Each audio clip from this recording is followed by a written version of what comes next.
Nylon मांजापासून बचावासाठी शिवसेनेकडून नवीन उपक्रम.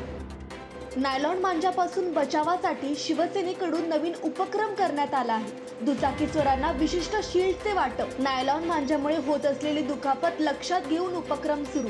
नाशिकमध्ये नायलॉन मांजामुळे आतापर्यंत अनेक नागरिक गंभीर जखमी झाले होते. घातक नायलॉन मांजाचा वापर करू नये असे शिवसेनेने आवाहन केले आहे. शहरामध्ये पतंग उत्सव जो खूप जोरात चालू आहे. संक्रांत सण चालू झाला आहे. त्याच्यामुळे काही समाजकंटक हे नायलॉनचा मांजा वापरत आहेत आणि त्याच्यामध्ये पहिले पक्षीहानी व्हायची, आता मानवहानी पण होते.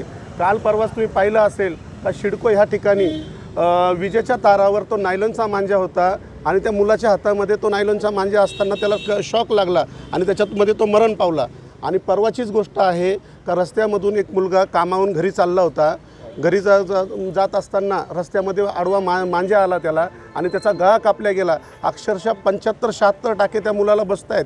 म्हणजे हा नायलॉन मांजा हा तलवारीपेक्षा आणि ब्लेडपेक्षा आणि हत्यारापेक्षा सगळ्यात घातक आहे. मी सर्व नागरिकांना विनंती करतो आणि पतंग उत्सव करणाऱ्या लोकांना पण विनंती करतो का असा मांजा वापरू नका. याच्यामध्ये अनेक जणांची हानी होते.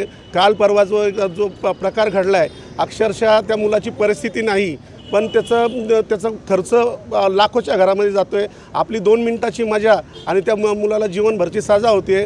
मी नम्र विनंती करतो असा मांजा वापरू नका.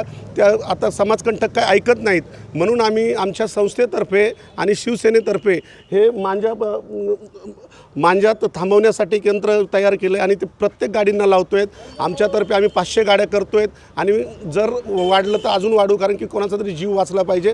हा एक उद्दिष्ट आहे आमचा.